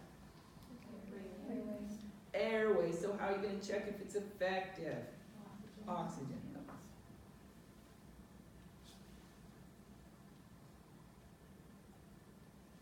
They're actually going to do ABGs like crazy on that person. My daughter had a big old asthma attack, ended up in ICU on BiPAP for a couple of days over the weekend. And when she has those, her oxygen levels don't necessarily drop at all. I mean, she might be 90, but she doesn't get low. But she is not necessarily anaphylactic, okay? She's good having an asthma attack, all right? And yeah, it's kind of the same thing, kind of the same reaction, okay? But those people can't get the CO2 out. They can get the oxygen in, but they can't get the CO2 out. So the CO2 keeps building up.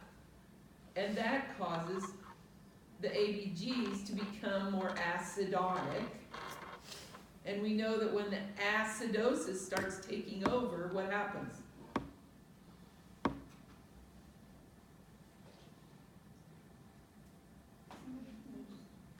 become more acidotic. When you get not, like, you're gonna start Symptoms get, vomiting. yeah, it changes your level of consciousness, it changes, yeah, your body has to compensate. Your body tries to compensate. And it can't compensate here, so it compensates renally. And her big thing, all of a sudden she'll be low in potassium. Because use it all up, drained it all out. So you got electrolyte problems going on secondary to that. So shock is a problem because whenever you've got that big thing going on, you can't fix it unless you fix the underlying cause. It's always about tissue perfusion, but you can't fix the perfusion unless you figure out the underlying cause. Septic shock. Blood pressure of 60 over 46. Ooh, that comes right before the flat line. A pulse of 136. How long can that be sustained? Respirations of 32, I bet that won't last. Temperature of 101.5, they're definitely septic, right? This person's sick, like, you're in trouble. What are you gonna do first? Get the fluid going, because otherwise you might not have a line. You might not be able to get it. Get that fluid going. Is acetaminophen suppository, what's that gonna do? Bring their temp down. Do you need to do that? Yes. Is it a big deal? Priority right now at 101? No. If it was 105, yeah, we might worry about it more, but we're gonna do way more than acetaminophen. So, yeah, we're gonna do that, but that's not our first priority. Start an insulin drip to maintain blood sugars from 110 to 150. Well, they're 246. Oh hell, people live there all the time. Right? Just have another Snickers. Give them Levaquin, 750 IV daily. Yep, we're gonna give them that antibiotic, and we're even gonna get it going the first hour they're there. Because that's good nursing, to get that going during the first hour. But an IV daily, that's not our first priority either. First priority is to get that line going, because they're in shock. Otherwise, they'll be dead before we can do anything else. The nurse is preparing instructions for a patient being discharged from the ER with dehydration. So your patient was in the ER, they're dehydrated, they've had the fluid for a week, they're dehydrated, but they're going home, and you're going to give them instructions before they go home. Doesn't even say the fluid, could be any reason. But they're dehydrated, we're treating them in the ER, maybe we gave a bolus, and we're sending them home. For whatever reason. What are you going to teach them? Increase your physical activity over the next few days? Maybe, but that's not our priority for dehydration. Increase oral clear liquids, but limit colas and coffee. Why? I like coffee. I drink Caffeine. like 6 cups a day. It's what keeps me rolling. It dehydrates you. Okay, I used to raise sheep. My kids showed sheep in year 4-H for years and years all over the state, all over the country. Okay, that used to be our only vacation. We'd take a trailer wherever we went. And honest to God, your lamb is weighing too much and you want to go down a weight class, what are you going to give him? A cup of coffee. He'll drink it because he's kind of thirsty. And he's had it before. And then after he drinks that cup of coffee, guess what he does? He pees. And there he goes down, another weight class. It'll work. Okay, it's a diuretic. Works like a diuretic. Cola, same thing. Makes you pee. It'll also make your blood sugar go up. But they dehydrate you. Maybe they just move the fluid around to a different space, but they dehydrate you. So we want clear liquids, but we don't want colas and coffees. Increase their salt intake. Nope. Seek further treatment if you experience diarrhea or vomiting. Yeah, there you go, back into that cycle again. And sometimes when people start vomiting, they can't quit. That's just a kind of a reflex thing. They just can't quit. Call back if you experience a temperature of 100.4 or greater. Yeah, because that could just be the symptom that you're dehydrated again. Because as you get dehydrated, your temperature goes up. Did you ever notice that on your comfort care people in the nursing home as they're dying? And because we're not giving them any fluids anymore, so their temp is going to go up because they're drying out.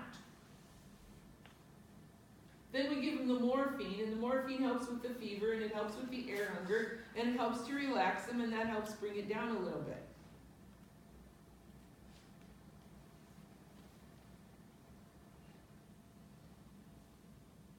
Always trying to maintain homeostasis. And in their case, comfort. That's our goal. That's why we call it comfort care. Are they hungry? No, they're not hungry. Their gut shut down first. When you're sick, are you hungry when you're sick? No. Because what shuts down? Your gut. It shuts down. What does your body keep viable as long as possible? Brain, heart, kidneys. The rest of that stuff's all gonna shut down to keep those going.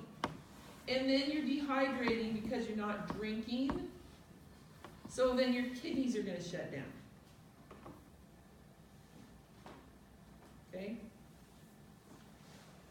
Sometimes we have families that want to maintain oxygen and oral IV fluid, or IV fluids, not oral, IV fluids on their Comfort Cares patients.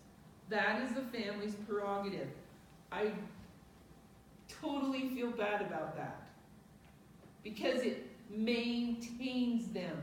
They can last for weeks like that. Is that a good idea? Maybe, maybe not. I know of a situation going on right now of a young man who was in a car accident, thrown out of the car, bad head injury. He's been in a coma since like Christmas time or New Year's time, somewhere like that.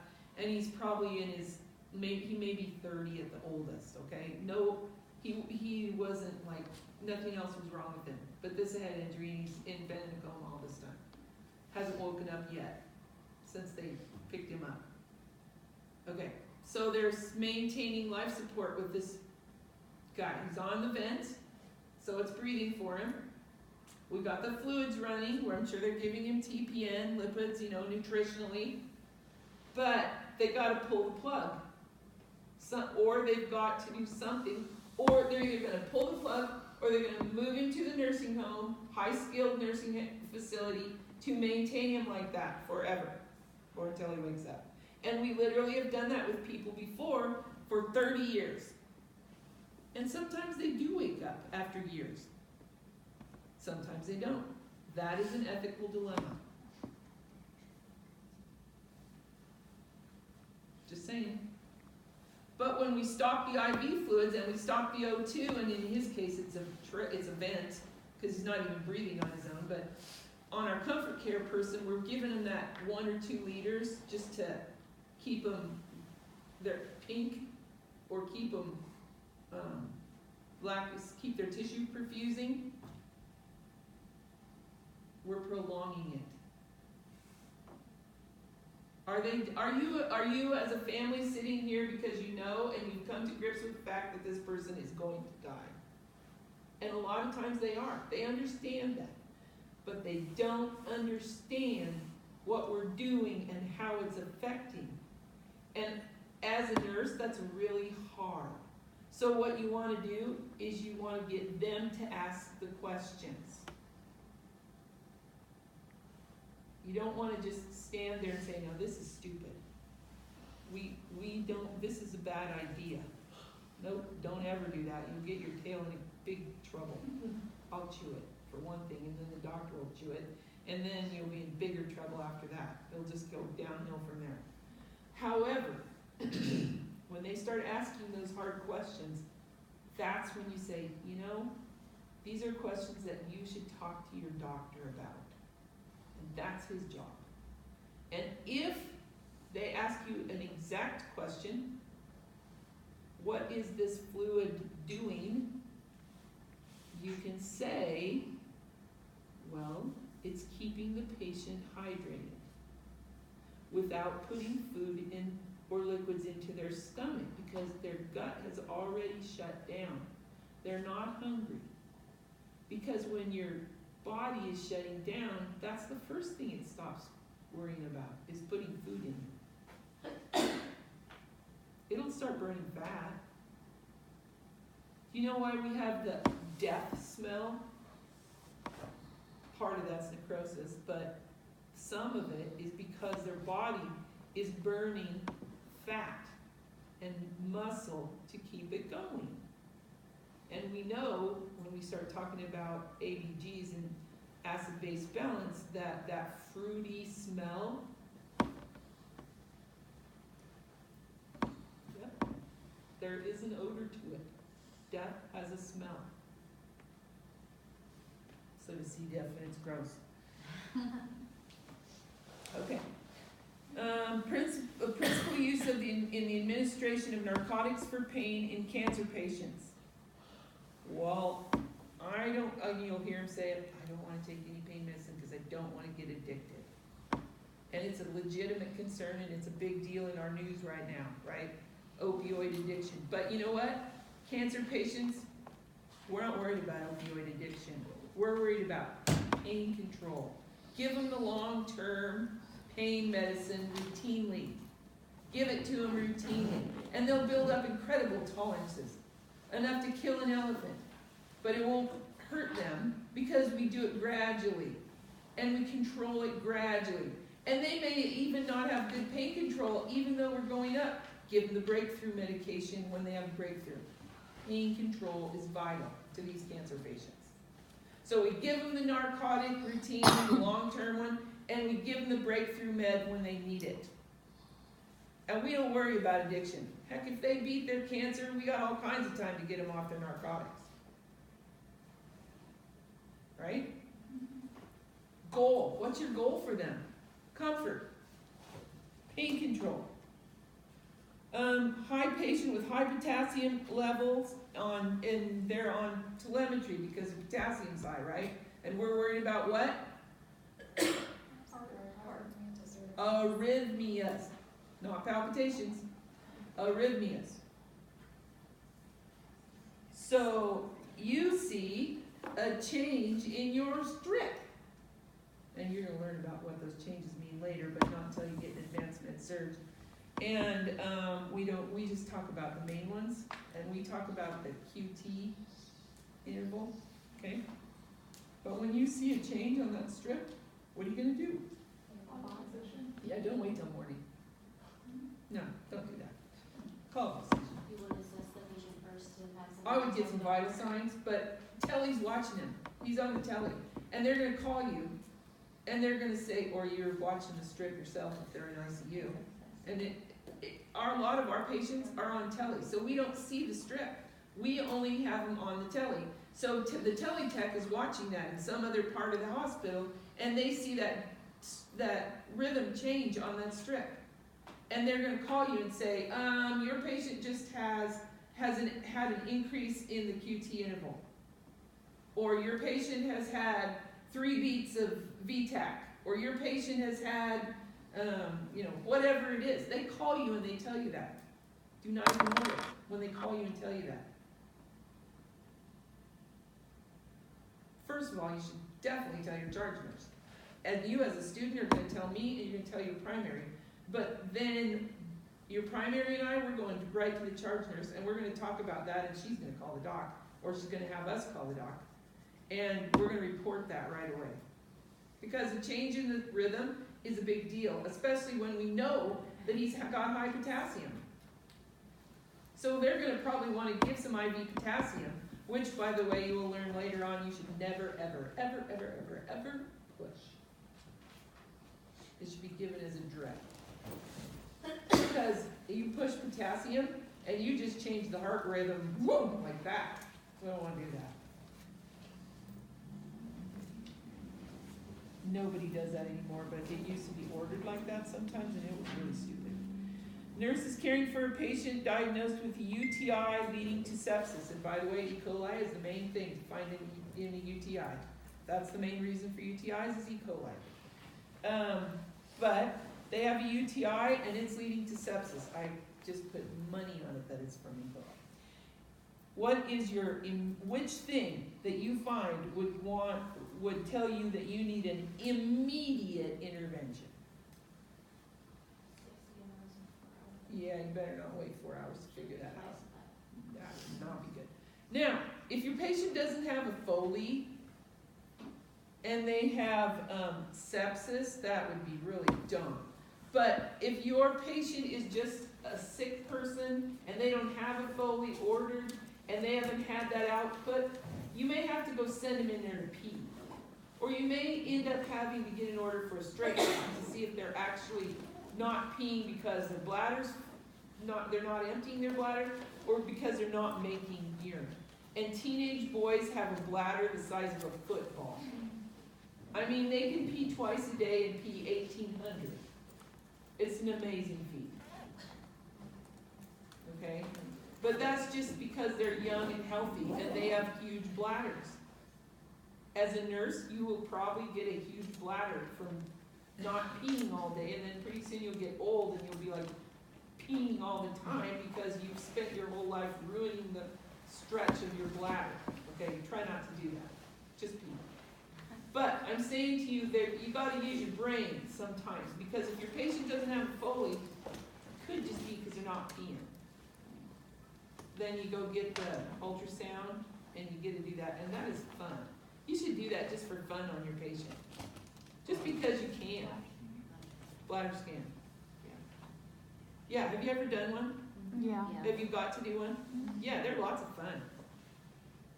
And they're kind of informative too. It's kind of, you know, you didn't really, before you do one, you don't realize that bladder is like, you just think it's like this big balloon and it's full up to, but it's not like that. You got a pocket over here, and a pocket over there, and a pocket down here, and one up there. It's like that. Watch it, the urine output. You gotta tell me when it's time to go. It's time? All right, well, we'll go over more another day, but I hope